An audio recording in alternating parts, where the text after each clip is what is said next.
Graça e paz, irmãos. Estou muito feliz de mais uma vez poder compartilhar com todos vocês. Muito feliz de poder falar daquilo que o Senhor tem colocado no meu coração, daquilo que o Senhor tem compartilhado através da palavra ao meu coração.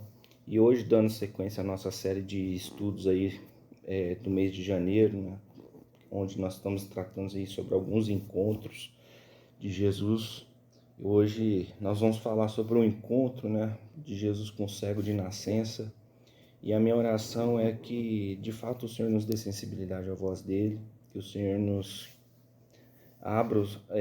possa abrir os nossos olhos para que a gente enxergue além do que queremos ver, para que ele abra os nossos ouvidos para que a gente possa ouvir além do que nós queremos escutar. Então esteja sensível à voz de Deus, que o Espírito Santo te dê sensibilidade para entender os propósitos e desígnios dele, que desde a eternidade ele havia separado para nós. Então abra sua Bíblia lá em João capítulo 9, mantenha sua Bíblia aberta aí, porque a gente vai discorrer um pouco esse texto. E eu queria começar a fazer uma leitura lá no verso 1, então vem me acompanhando, mantenha sua Bíblia aberta, porque a gente vai discorrer um pouquinho. E lá no verso 1 diz assim: Ao passar, Jesus viu um homem cego de nascença. Seus discípulos lhe perguntaram: Rabi, quem pecou, este homem ou seus pais, para que ele nascesse cego? E Jesus disse: Nem ele nem seus pais pecaram, mas isso aconteceu para que a obra de Deus se manifestasse na vida dele. Irmãos, nós temos uma tendência muito humana diante da dor.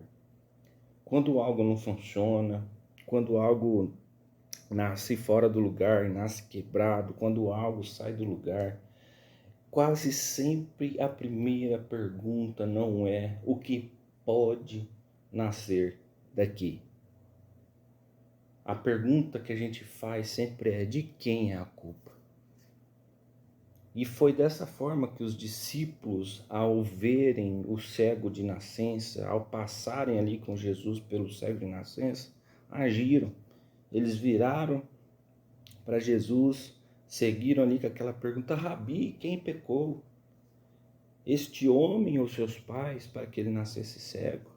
Jesus, obviamente, né, ali no verso 3, como a gente acabou de ler, disse, né, nem ele nem seus pais pecaram, mas isso aconteceu para que a obra de Deus se manifestasse na vida dele. A dor, irmãos, nos desconcerta, nos tira do lugar. E quando algo nos tira do lugar, e quando a dor nos desconcerta, quando algo nos desconcerta, a gente corre para explicações rápidas e às vezes óbvias, explicações que por muitas das vezes organizam o caos ou aliviam a nossa consciência, né? Ou que dê uma sensação de que ainda temos algum controle. Por quê? Porque se eu consigo explicar, talvez eu não precise entrar tão fundo naquilo que é do que está doendo. Porque se eu consigo, às vezes, desenhar para você o que está acontecendo, eu não preciso me aprofundar de fato na dor. E é assim que João 9 começa, irmãos. Porque Jesus está ali caminhando com seus discípulos num dia comum, num dia ordinário, sem agenda especial, sem culto programado. E o texto diz apenas que ao passar, né, então é muito importante a gente se atentar, porque o texto diz que apenas ao passar ele vê um homem cego de nascença, como está lá no verso 1. Não é alguém que perdeu a visão com o tempo, não é alguém que lembra como era enxergar. O homem nunca viu. Aquele homem nunca viu, ele nunca viu um rosto, ele nunca viu o céu, ele nunca viu um caminho. Ele nasceu dentro da escuridão. Ele era cego desde que nasceu. E a pergunta dos discípulos, né, quando viram aquele homem, ela veio quase que automática, né? Rabi, quem pecou? Cristo, quem pecou? Ele ou seus pais? Para que ele nascesse cego. Então repara aqui com atenção, irmãos. Ninguém pergunta o nome do homem. Ninguém perguntou o nome daquele homem, ninguém pergunta como ele está, ninguém pergunta o que ele sente. E é dessa forma que os discípulos se depararam com um homem que estava ali, que provavelmente estava ali sempre, né? Um homem cego, que nunca viu, e ou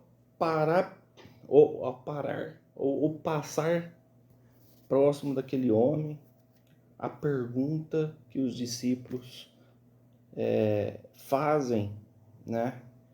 É se alguém tinha pecado. Então a dor aqui nesse momento, para os discípulos, vira um problema teológico e não uma pessoa. Não uma pessoa. E se a gente for honesto, essa pergunta não nos é estranha para todos nós. Porque talvez a gente não use essas palavras, mas o impulso perante algumas situações é o mesmo. A gente quer localizar a culpa, que foi o que os discípulos fizeram. Porque se houver um culpado, a dor fica mais distante da gente. E isso revela uma lógica muito presente nas nossas vidas, porque a ideia de que o mundo funciona, a ideia de que o mundo funciona como uma equação moral e simples. Coisas boas para gente boa, coisas ruins para gente ruim. E é confortável pensar dessa forma. É muito confortável. Porque se for assim, basta eu me comportar direito, que nada de muito grave vai me alcançar. Basta eu ser correto em tudo aquilo que eu faço, que nada de ruim vai me acontecer. E Jesus, naquele momento, ele interrompe essa lógica. Ele interrompe essa lógica, porque os discípulos, ao olharem para aquele homem, eles direcionam uma pergunta completamente teológica para Jesus, e Jesus olha para o homem, Jesus olha para a pessoa, Jesus olha para o coração, né? E ele responde lá no verso 3, né? Nem ele pecou, nem seus pais, mas isso aconteceu para que a obra de Deus se manifestasse nele. Eu vou repetir. Mas isso aconteceu para que a obra de Deus se manifestasse nele. Então Jesus, aqui, nesse momento, ele não está romantizando a dor. Ele não está romantizando a dor. Ele não está dizendo que Deus cria sofrimento por prazer ou por espetáculo. Ele está recusando a ideia de que toda dor nasce de um erro específico ou de uma falha. Há sofrimentos que não têm explicação moral. Não tem. Há dores que não carregam um porquê, mas um para quê ou um para quê. E Jesus não entra ali naquele momento no debate da culpa, que foi o ponto, o cerne da pergunta dos discípulos. Ele começa a fazer o quê? Ele entra na história daquele homem. Ele entra na história. Enquanto os discípulos queriam ali discutir causas, Jesus ele age, ele se movimenta. E o que ele faz naquele momento? Se a gente dando sequência ali no texto, no verso 6, 7, ele se abaixa, ele cospe no chão, faz lodo, passa nos olhos do homem e diz, vá lavar-se no tanque de Siloé. Então presta atenção no método de Jesus, irmãos. Presta muita atenção. Ele se abaixa, ele cospe no chão. Ele simplesmente cospe no chão. E isso parece um gesto estranho, uma forma estranha e às vezes quase desconcertante de enxergar uma ação de alguém. E é assim que Jesus se move. Jesus poderia ali naquele momento curar com uma palavra. Podia ou não podia? Ele podia ter curado com uma palavra, mas Jesus naquele momento ele escolhe um caminho que passa pelo chão, que passa pelo toque, pelo constrangimento. Porque imagina comigo, mentaliza a cena, Jesus cuspindo ali no chão, amassando aquele lodo, aquele barro, né? Passando ali pelo chão, de repente ele vem ali, pega aquele barro e ele passa nos olhos daquele homem, né? Então gera ali constrangimento, gera um monte de sensações, porque nem toda cura é bonita, nem toda cura é maravilhosa, nem toda cura é um espetáculo, nem toda restauração acontece do jeito que a gente espera. E o texto diz algo muito simples e quase que seco e sem sentimento ali no verso 7.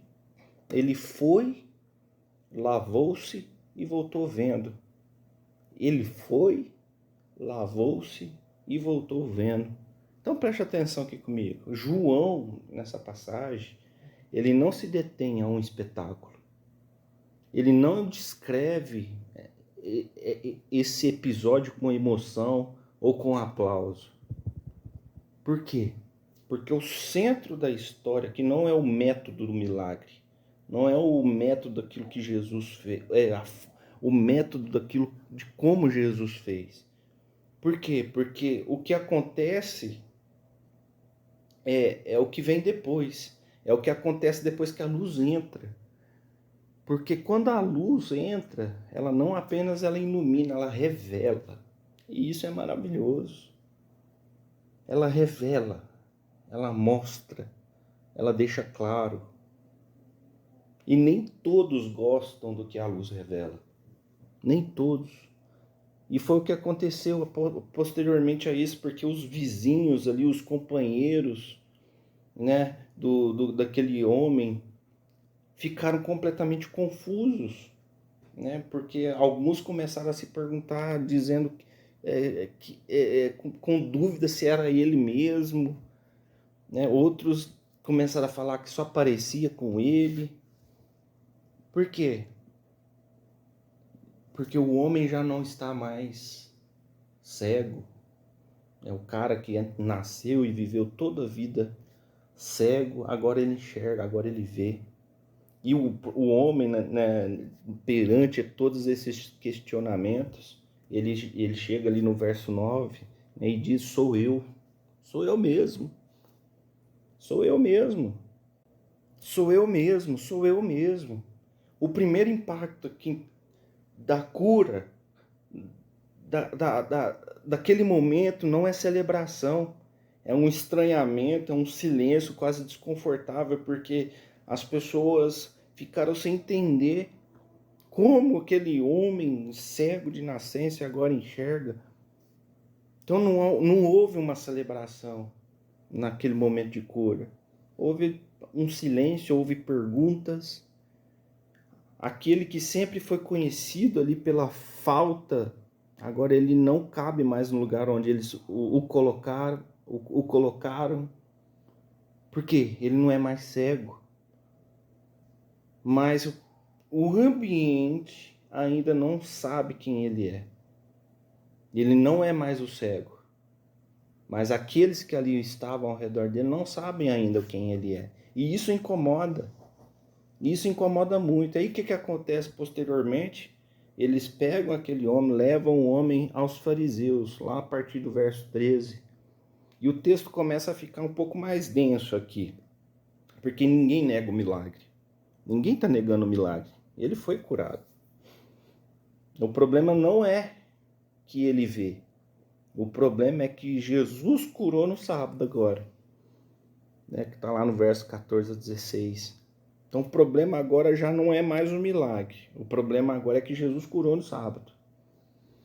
Quando a religião se desconecta da vida, ela começa a proteger regras, mesmo quando pessoas estão sendo restauradas.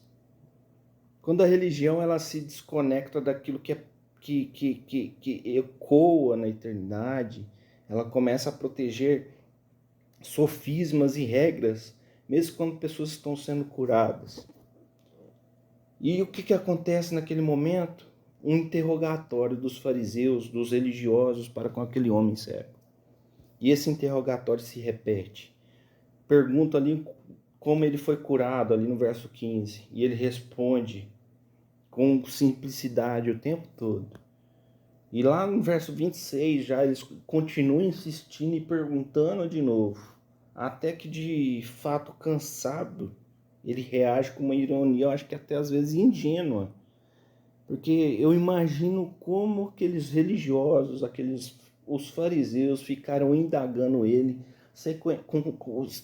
com perguntas repetidas, uma atrás da outra, e ele respondendo com simplicidade de um homem que a vida toda passou sem enxergar. E de repente, num momento cansado, ele reage ali com uma ironia quase ingênua da parte dele, né? Como está descrito lá no verso 27, quando ele diz, né? Vocês querem ouvir outra vez? Por acaso também querem se tornar discípulo dele? Imagino esse homem fazendo esse questionamento para os fariseus, para os religiosos. Por acaso também querem se tornar discípulo dele? Então aqui acontece algo muito importante, irmãos. Muito importante. Então é muito importante a gente se atentar, porque o homem que nasceu cego começa a enxergar mais do que aqueles que enxergavam. O homem que nasceu cego começa a enxergar muito mais do que com os próprios olhos. Ele começa a enxergar com discernimento. Com discernimento. Aí o que acontece ali? Enquanto isso, os que sempre enxergaram, começam a endurecer. Os fariseus, os religiosos. Acredito que outros que deveriam estar ali assistindo isso.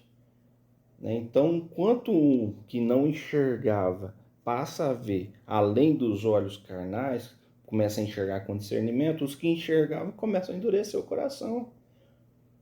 Aí o que eles pegam e fazem? Lá a partir do verso 18 até o verso 20, eles chamam os pais daquele homem. E o que os pais fazem naquele momento? Eles confirmam o milagre, mas se recusam completamente a ir além. E João explica isso. Ele explica o motivo lá no verso 22. Diz: seus pais disseram isso porque tinham medo. E eu imagino que esse medo era o medo de perder o lugar, medo de serem expulsos da sinagoga, é o medo de pagar um preço de verdade. Eles não mentem, eles declaram, né? Sim, este é o homem que era cego de nascença, nosso filho, e hoje enxerga, hoje vê. Eles não mentem, mas também não avançam, eles não vão além disso. E aqui João nos mostra algo muito profundo, irmãos. E muito humano também, muito humano, porque nem toda cegueira está nos olhos. Nem toda cegueira está nos olhos. Algumas estão na coragem, que é o que faltou para com os pais desse homem. Os pais veem o que aconteceu, mas não conseguem sustentar o que viram. Não conseguem, isso é fato. Eles confirmam ali o fato e recuam. Porque a verdade, quando começa a custar o lugar, nem todo mundo consegue segurar. Porque a verdade, quando começa a custar, e às vezes ela custa de verdade, custa mesmo, nem todo mundo consegue segurar. Já esse homem, o homem que nasceu cego e hoje enxerga, e passou a enxergar, não. Esse homem não. Algo vai acontecendo dentro dele, ele vai sendo transformado. No começo, né, ele fala de Jesus com simplicidade, de quem ainda está tentando entender o que viveu. Se coloca no lugar desse homem. Ele não enxergava, ele passou uma vida toda sem ver. De repente, tudo muda. Tudo muda. Então, no começo de tudo ali, com a simplicidade de quem ainda está tentando entender o que viveu. Ali no verso 11, ali, ele diz apenas assim, é um homem chamado Jesus. Quando ele aponta para as perguntas que estão sendo feitas, ele fala, é um homem chamado Jesus. Né? Mas conforme a pressão vai aumentando para cima dele, ali com os religiosos, com os fariseus, algo vai se reorganizando dentro dele. Conforme a pressão foi aumentando, algo se reorganiza, se organiza dentro dele. E a fala daquele homem vai ficando mais firme. Ele começa a perceber que aquilo que não foi só um acontecimento estranho, né? Ele começa a perceber que aquilo não foi só um movimento, só um acontecimento estranho que aconteceu na vida. Então ele começa a perceber que já aquele homem não é somente um homem chamado Jesus. Ali no verso 17 ele já diz, então ele diz, ele é profeta. Então esse homem, ele já consegue entender que Jesus não é somente um homem chamado Jesus, mas que ele é um profeta. E quando tentam ali empurrá-lo de volta, né, para um lugar antigo, quando tentam silenciar o que ele viveu, ele já não consegue mais negar o óbvio. Esse homem, ele não estudou teologia, não porque ele tinha todo o conhecimento a respeito das coisas, porque ele estudou teologia, mas porque de fato mas porque ele foi atravessado pela luz. Né? E ele diz ali no verso 33, né? Se esse homem não fosse Deus, nada poderia fazer. Então olha, da onde ele fala, da onde ele sai para onde ele vai. Né? Se esse homem não fosse Deus, nada poderia fazer. Então a fé dele não nasce pronta. Não nasce, irmãos. Ela vai sendo formada ali no atrito, ela vai sendo formada ali no confronto, na rejeição, que é o que estava acontecendo ali naquele momento. A cura abriu os olhos, mas foi o caminho depois da cura que abriu o coração desse homem.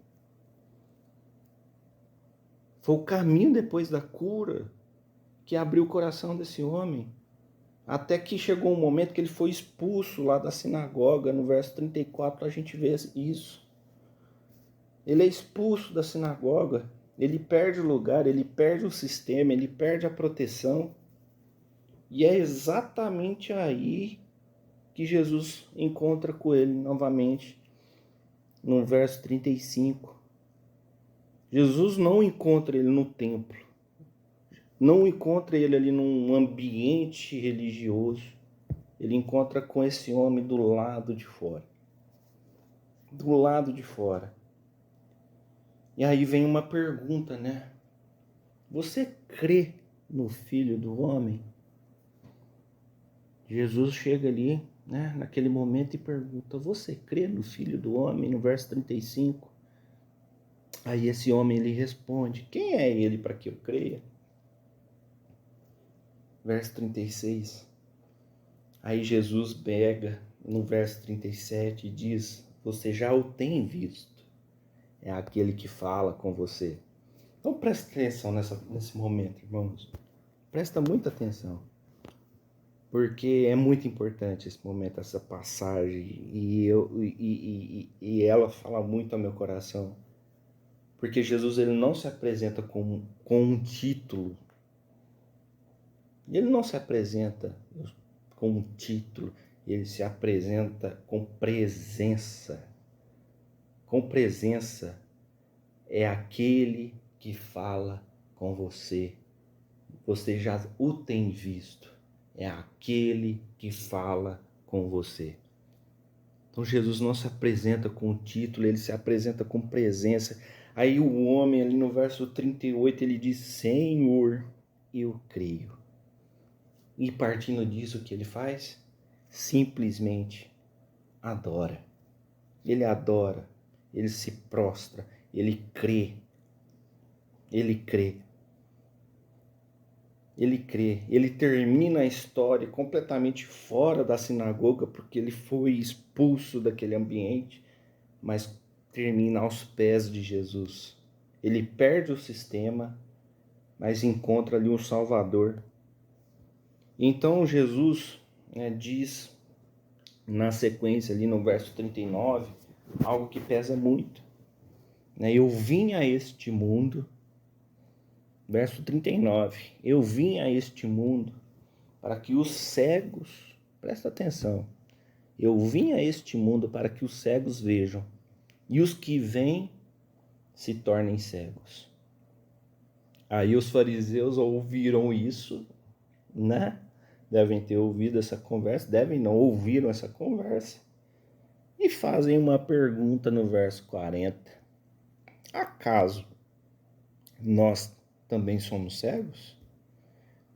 E Jesus, né, prontamente, no verso 41, responde, né? Se vocês fossem cegos, não teriam culpa. Mas agora que dizem que vem, a culpa permanece. Presta atenção nas palavras de Jesus, irmãos. Se vocês fossem cegos, não teriam culpa. Mas agora que dizem que vem, a culpa permanece. Então esse texto aqui, irmãos, essa passagem, não é apenas sobre um milagre. Não é. Quando a gente lê, a gente foca muito no milagre. A gente foca no milagre, a gente foca em algumas perguntas, mas não é sobre milagre. É sobre uma mudança de lugar. É sobre quem passa a enxergar e quem passa a se fechar. Então, enquanto uns passam a enxergar, outros passam a se fechar. É sobre como Jesus de fato bagunça as posições que parecem sólidas. É sobre gente que sempre teve voz, ficando sem respostas. É sobre alguém que nunca foi ouvido e começando a falar com clareza. Vocês estão entendendo? Vocês estão compreendendo que essa mensagem está passando para todos nós? A luz de Cristo não vem para confirmar o que a gente já pensa. Ela vem para mexer naquilo que parecia resolvido. Ela não preserva as nossas seguranças. Ela expõe, é diferente. Ela expõe. Ela expõe onde a gente estava se apoiando. E quando isso acontece, ninguém sai ileso, irmãos. Ninguém sai ileso. Ou a gente se fecha, ou a gente se deixa ver. E esse texto encontra a gente exatamente onde onde está hoje, onde estamos hoje. Num dia que não é só mais um culto, num dia atravessando por histórias diferentes, acontecendo ao mesmo tempo. Tem gente encerrando ciclos, tem gente sendo enviada, tem gente começando diante dos nossos olhos. E tem gente tentando entender em que ponto do caminho está. É um dia em que a igreja não cabe numa só palavra só. Não cabe numa palavra só. Nem numa emoção só, nem numa explicação simples. Por quê? Porque todos nós chegamos aqui com perguntas.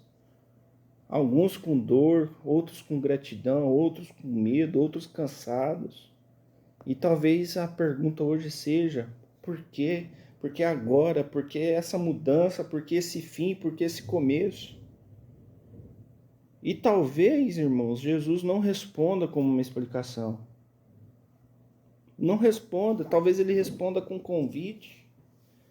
Com um convite para que a gente possa lavar os olhos. Para sair do nosso lugar confortável da certeza. Para permitir que de fato a luz revele não só o caminho, mas o nosso coração. Porque às vezes é isso que a luz faz, ela revela. Ela nos tira de lugares que nos davam segurança para nos colocar num lugar onde só resta confiança.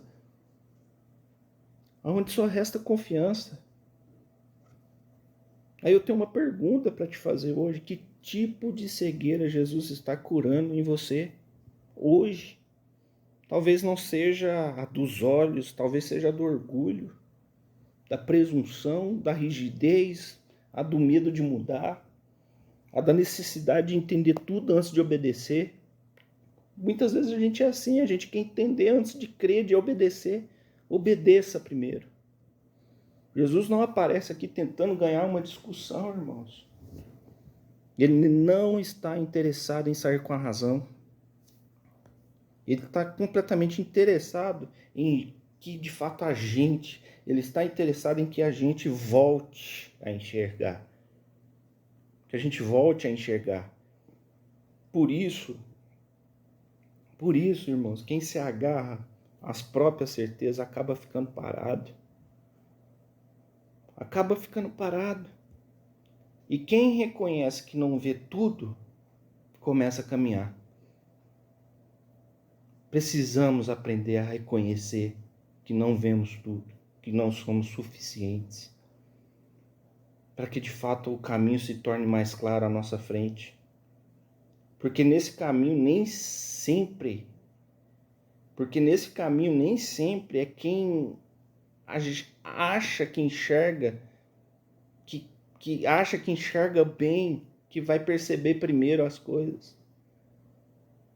Às vezes, quem vê antes é quem já aprendeu a depender. Quem aprendeu a depender. Que a luz de Cristo hoje não apenas nos console, mas nos revele, irmãos. Que ela revele. E ela revela. A luz de Cristo revela aquilo que por vezes está obscuro, que está escondido. E que a gente tenha coragem de dizer como aquele homem, no verso 25, eu era cego e agora vejo. Eu era cego e agora vejo. Mesmo que isso nos custe certezas antigas, lugares antigos, caminhos antigos, porque viver de verdade sempre nos coloca em movimento. Sempre colocará eu e você em movimento. E eu queria caminhar para o final dizendo isso com muito temor e com muita gratidão, viu, irmãos? A Igreja Manifesto não começa e não termina em pessoas. A Igreja de Cristo, ela não começa e não termina em pessoas. Ela nasce naquilo que Deus vê quando nós ainda estamos aprendendo a enxergar. Assim como no texto que lemos, Deus continua trabalhando, mesmo quando a gente ainda está tentando entender o que Ele está fazendo. Despedidas dói, porque criam vazios, mas na Bíblia, vazios quase nunca são o fim. Quase nunca. São espaço para que Deus revele novas lideranças, novas pessoas, espaço para que a fé amadureça, espaço para que a igreja deixe de depender de quem vê primeiro e aprenda a confiar naquele que nunca deixou de ver tudo. Eu e a Andressa estamos partindo fisicamente, mas a história que Deus escreve aqui não está sendo interrompida, irmãos. Ela está sendo confiada a cada um de vocês. Ela está simplesmente sendo confiada a uma igreja, a uma comunidade que aprendeu a caminhar na luz, mesmo quando ela não confirma todas as nossas certezas.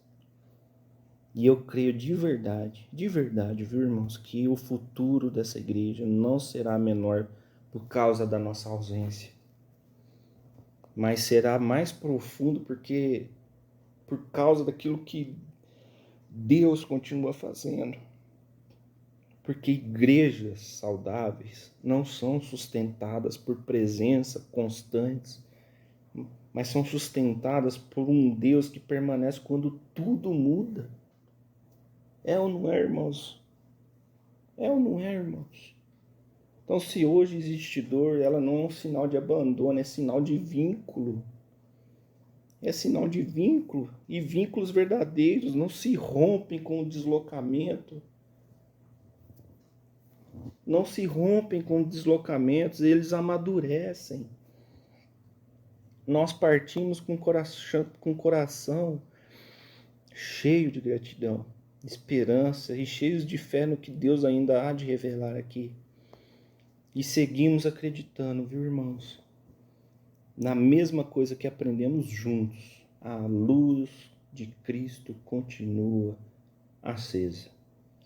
Os olhos continuam abertos e Deus ainda não terminou a obra que começou neste lugar. Então, que Ele traga a sensibilidade ao seu coração, que Ele abra os olhos do seu coração, que Ele abra os olhos do seu entendimento, que Ele, de fato, mova algo extraordinário na sua vida.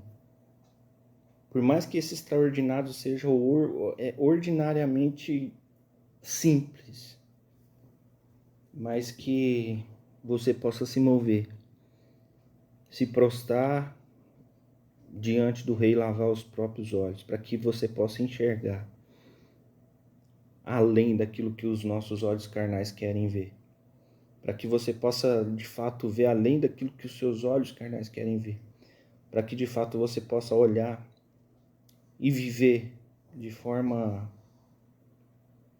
que você consiga olhar para as coisas eternas e ter as coisas eternas como prioridade da tua vida. Como prioridade da tua vida. Que o Senhor tenha compaixão de cada um de nós. Que o Senhor possa estender de fato as mãos para cada um de nós e amassar o barro, passar nos nossos olhos e nos mandar de fato se mover para que cada um de nós possa entender quem somos e para quem vivemos. Em nome de Jesus. Eu quero orar nesse momento, abaixa a sua cabeça aí no seu lugar. Senhor Deus, eu quero te louvar por esse momento, Pai, quero te agradecer pela tua fidelidade. Quero clamar, Senhor Deus, para que teu Espírito Santo possa vir de encontro a cada um de nós, Deus, movendo os nossos corações para aquilo que precisamos ser curados, Pai. Ser curados, Deus. Que o Senhor possa, Pai, de fato estender as mãos para cada um de nós, Pai, com misericórdia, para que a gente possa lavar os nossos olhos, Deus, para que a gente não apenas venha enxergar, Pai, com olhos carnais, mas para que a gente possa aprender a enxergar além daquilo que os nossos olhos carnais querem ver, Deus. Nos ensina a enxergar além, Deus. Nos ensina a se movimentar, Pai, sentido sempre a tua vontade, Pai. Nos ensina, Pai, a enxergar para o Senhor, enxergar no Senhor o Cristo e nos prostrarmos perante o Senhor, Pai, em adoração. Como esse homem, Pai, que um dia foi cego e passou a ver e vê além dos olhos carnais. Nos dê sensibilidade, Deus. Cura nossas mazelas. Nos perdoa pelas nossas mazelas, pelos nossos pecados, Pai. Por tudo aquilo que tem nos afastado, Pai, do Senhor. E nos dê uma certeza, Pai. Nos dê uma certeza de que o Senhor é Deus sobre as nossas vidas. Nos dê a certeza que o Senhor tem cuidado, Pai, de cada um de nós. Em nome de Jesus eu te louvo, eu te agradeço com a certeza do que o Senhor tem feito e com a certeza daquilo que o Senhor há de realizar e fazer. Em nome de Jesus, amém.